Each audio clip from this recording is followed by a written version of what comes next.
നവജാത ശിശുവിന്റെ മൃതദേഹം നായ്ക്കൾ കടിച്ചുകീറിയ നിലയിൽ.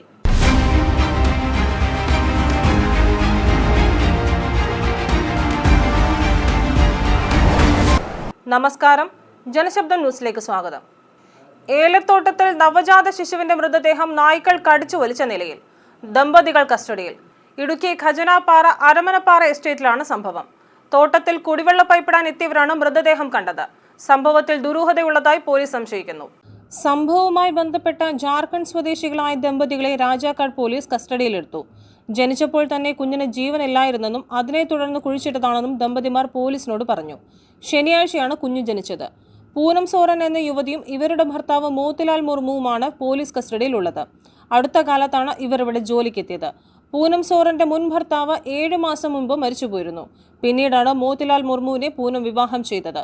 ഡിസംബറിലാണ് വിവാഹം നടന്നതെന്ന് പോലീസ് പറയുന്നു. പോസ്റ്റ്മോർട്ടം നടപടികൾക്ക് ശേഷമേ കൂടുതൽ വിവരങ്ങൾ ലഭ്യമാവൂ. News bureau, Idukki.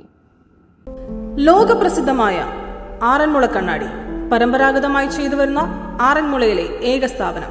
കഴിഞ്ഞ 3 തലമുറകളായി വ്യത്യസ്ത രൂപത്തിൽ, ഭാവത്തിൽ, അത്യാകർഷകമായി ആറന്മുള കണ്ണാടി നിർമ്മിച്ചു നൽകുന്നു. ഓർഡർ അനുസരിച്ചും അല്ലാതെയും ഇവിടെ മിതമായ നിരക്കിൽ ലഭ്യമാണ്. Contact number 9947164872, 9947825232.